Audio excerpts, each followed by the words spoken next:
আসসালামু আলাইকুম সুপ্রিয় দর্শক, আমি এসজি ফয়সাল। বাংলাদেশের যে অবস্থা দেখছি তা কি বলবো আমি ভেবে পাচ্ছি না। রাস্তাঘাটে অনির্দিষ্টকালের জন্য কারফিউ, ঘর থেকে বের হওয়া যাচ্ছে না। যাত্রাবাড়ি, শ্যামলী, মিরপুর, গুলিস্তান, বাড্ডা, রামপুরা, মহাখালী, বিভিন্ন জায়গায় পুলিশ চেকপোস্ট। পুলিশ কি এমন চেক করে আমি তো কিছু বুঝতে পারতেছি না। পুলিশ কি চেক করবে? কেন এত চেকপোস্ট? পুলিশের কাজ হলো সন্ত্রাসীদের ধরা। বিগত বছর ধরে সন্ত্রাসীদের হামলা হয়েই আসছে, পুলিশ সেদিকে কোনো ভ্রুক্ষেপেই আমি দেখলাম না। আর আজকে যখন ছাত্ররা আন্দোলনে নেমেছে, সাধারণ জনগণ রাজপথে নেমেছে তাদের সম্পূর্ণ ন্যায্য অধিকার আদায়ের জন্য, আর তখন শুরু হয়েছে পুলিশের চেকপোস্ট, কারফিউ, ঘর থেকে বের হওয়া যাবে না। ডিএমপি কমিশনার হাবিবুর রহমান বলেছে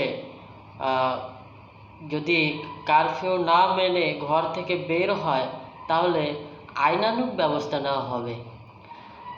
এখন কথা হলো, ঘর থেকে কেন বের হব না? মানুষ কি ঘরে বন্দি হয়ে থাকতে পারে? ঘরে কি থাকা যায়? হ্যাঁ, ঘরে থাকা যায়, ঠিক আছে, ঘর থাকার জায়গা, কিন্তু মানুষের প্রয়োজনে তো অবশ্যই বাড়ি থেকে বের হতে হয়। সারাক্ষণ তো আর ঘরে বসে থাকা সম্ভব না। আপনারা দেখা মাত্রই অ্যারেস্ট করেন, গুলি করেন, লাঠি চার্জ করেন। কেন? যারা অরিজিনাল চোরা কারবারি তাদেরকে ধরেন। আপনাদের তো সাধারণ জনগণকে হেস্তনেস্ত করার কোনো প্রয়োজন নাই। তারা তাদের ন্যায্য আদায়, ন্যায্য দাবি, ন্যায্য অধিকার বুঝে পাবে, তাহলে তো তারা রাজপথে থাকবে না। তারা ঘর থেকে এরকম মিছিল নিয়ে বের হবে না, তাই না? তো তাদের দাবিগুলো মেনে নিয়ে, তাদের সমস্ত শর্ত মেনে নিয়ে আপনারা সব কিছু, জনগণ যা চায় এবং ছাত্ররা যা চায় তা সব কিছু মেনে নিয়ে তাদেরকে একটু শান্তিতে থাকতে দিন। তাহলে দেশে আশা করি শান্তি ফিরে আসবে।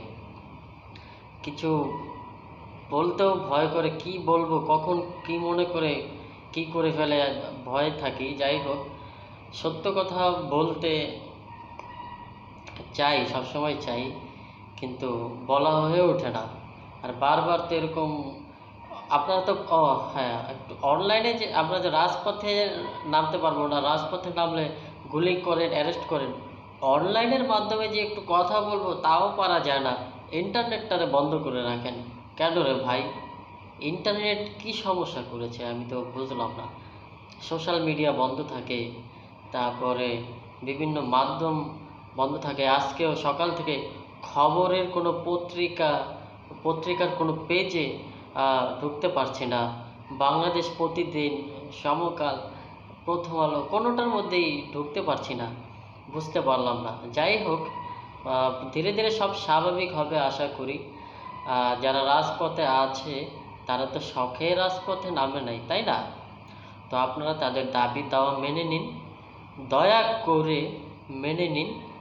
তাহলে দেখবেন দেশে শান্তি ফিরে আসবে, দেশ আগের থেকে আরও উন্নত হবে। দেশের মেধা বিদেশে পাচার হবে না, দেশের মেধা দেশেই থাকবে। বাংলাদেশের মানুষ অনেক মেধাবী, কিন্তু তাদেরকে সঠিকভাবে মূল্যায়ন করা হয় না, তাই তারা পাড়ি জমায় বিভিন্ন দেশে। যাই হোক, আপাতত এ পর্যন্তই। পরবর্তীতে আবারও ভিন্ন কোনো বিষয় নিয়ে আপনাদের মাঝে আবারও হাজির হব। সে পর্যন্ত আমাদের সাথেই থাকুন, যখন টিভির সাথেই থাকুন। সবাইকে আসসালামু আলাইকুম, ধন্যবাদ।